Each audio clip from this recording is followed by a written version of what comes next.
We're going to have to pause the weather for just a little bit. We'll bring it to you, I promise you. But we just want to get this interview to you while we've got good signal with our next guest. Since President Cyril Ramaphosa announced measures to stem the spread of the coronavirus, many major events across the country have been postponed or cancelled. It's no secret that the sport, tourism and events sector are the worst affected following the outbreak of coronavirus globally. Many jobs are expected to be lost in these industries, and it's still not clear when travel and large crowd events will be allowed to continue. Well, let's get a lived experience on the line via Skype. We've got Shai Evian. He's CEO of Howler. It's an event ticketing company. Good to have you, Shai. Thanks so much for being our guest here. Good morning. How are you doing? Yeah, I'm doing okay. How are you doing? That's the big question. I mean, you're in the ticketing agency. I'm sure you're just getting cancellations in every which way you turn. Yeah, it's been one hell of a crazy week. I think the past few days. I think since the ban on Sunday, we literally saw overnight, hundreds of events being cancelled across the country. Already last week, we started seeing a lot of the bigger events postponing or cancelling. So, yeah, it's been a tough time. We're working with event organisers to help them manage this process. And we're really trying to appeal to the larger event organisation or the event goers to just try and find a bit of compassion at this time with event organisers, whilst we are dealing with this crisis. So there's something that literally just happened, overnight. Yeah. I mean, just some of the events we're talking to. I mean, I know concerts. It doesn't matter which musician you've booked to go and see, that's been cancelled. We know sports like the Two Oceans Marathon, Africa Burn, Bushfire, Human Rights Commemoration. They've all been cancelled, but people have obviously booked tickets in advance. What happens with refunds in a case like this? Yeah, so each platform has their own policies and rules, if you want to call it that. From a Howler perspective, we allow event organisers to set their own policies. But what we've seen to date is most of the events are being postponed. So you mentioned Bushfire, for example, one of our clients. They postponed to next year, and they've made all tickets available for the next edition. So all events that are postponed to later on in the year or next year, tickets are valid for the future. And then from a refund perspective, what we're seeing is, there's either partial or full refunds, depending on the circumstance of the event organizer.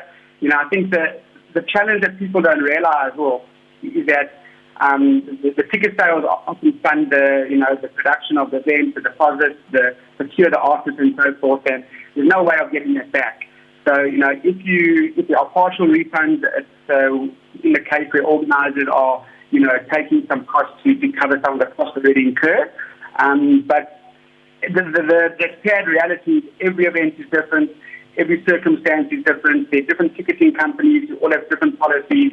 So it's really, it's a difficult time at the moment. I mean, we talk events, so we've been speaking on a bigger scale, but I mean, let's even bring it down to, and it's not necessarily your field. You don't exactly book tickets to go to a wedding, but you get. Well, I've had a few friends' weddings that have been cancelled in the next few weeks. And this is a big thing. I mean, I've heard of one family, in fact, that a couple is getting married, and they have to now phone guests and tell them they can't come to the wedding because it's happening this weekend. Everything's paid, from the food to the flower to the venue to everything, but they have to phone the guests that exceed 100 and tell them, sorry, you're not allowed to come anymore. I mean, so some are going ahead, but they're cutting the guest list down, and others are cancelling altogether. Yeah, I didn't even think about that one, having to phone a couple of your B-list guests to say you aren't able to come to the wedding. But yeah, this really is, it's affecting the entire hospitality, tourism, travel, across the board. No one is getting out of it at the moment lightly. Yeah. I mean, how do you buffer through this? Because this is your income. This is how you earn money. This is how events companies earn money. In fact, I have received just 3 separate emails today advising me of an events company or whatever it may be that have decided to close for for this period until it moves on. So they are earning no money. Freelancers are earning no money. It is a dire situation right now. How do you survive? Yeah, that's a very good question. I think we all busy, dealing with that challenge at the moment. I mean, to give you an idea from our perspective, we employ over 65 permanent people. On Monday, we were planning on kind of moving into the remote working during the course of the week. We had a scare in our own office. We had to move the entire office to work remotely across the country. There's some desperate times. But I think we remain positive. I think, we're hoping that this is going to be, a couple of months. And at some point it's going to turn. The events will come back on at a later point. And it's really just buckling up now and doing whatever you need to do to get through the next couple of months.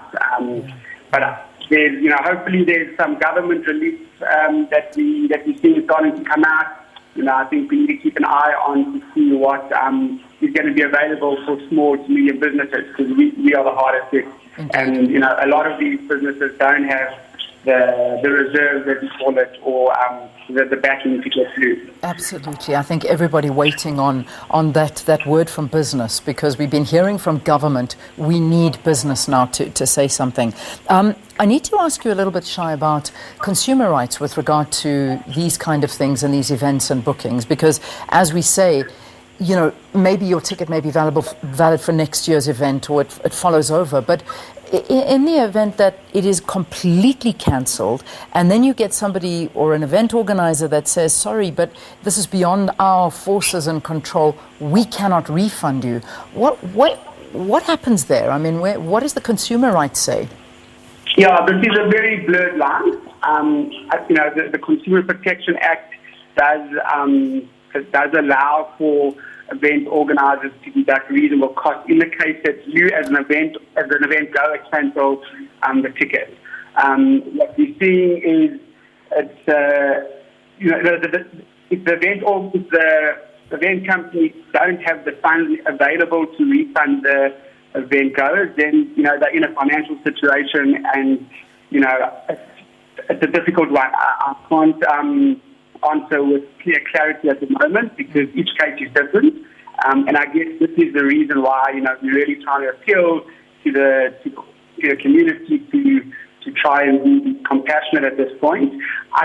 What we are seeing is where events are being 100% cancelled, we are seeing some partial refunds that are being applied.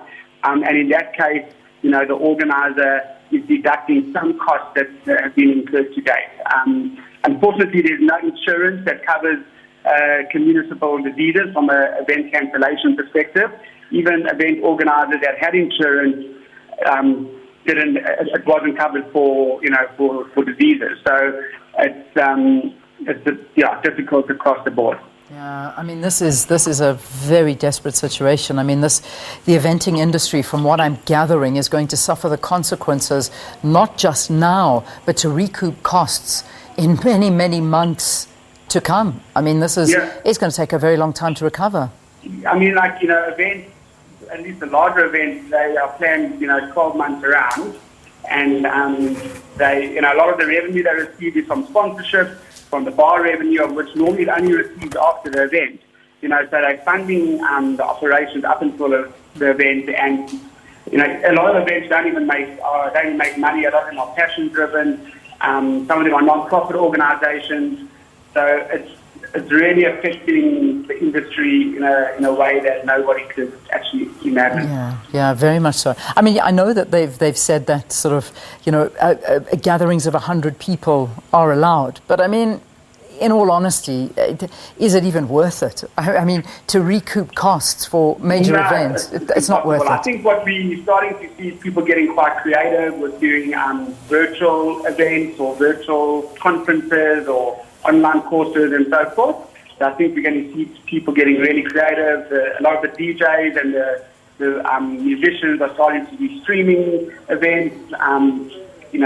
This is a time where the creative industry will need to get creative, I guess. Yeah, they're getting creative, but I think at the same time, it's out of the goodness of their heart. There's no money being earned through all of this, and that's the reality, is that being creative doesn't feed you at the end of the month. No, definitely not. And it's like every single supplier in the industry is being affected. Yeah. Listen, we wish you strength over this time. I mean, I think everybody in their own respective way is going through the most. But Shai, we thank you for being open and talking to us here on the program. That was Shai Evian. He's the CEO of Howler. This is an event ticketing company, basically talking to us about the impact of the coronavirus and the effect that it's had on the events industry. It's massive. Many events across the globe, South Africa, they've been cancelled, and this has cost the industry billions. So many people make a living on these events. I mean, whether we're talking about catering, flowers, ticketing, staging, sound, lighting, entertainers, singers, you name it. It's on a dead standstill right now. It's difficult. All right, let's take a break.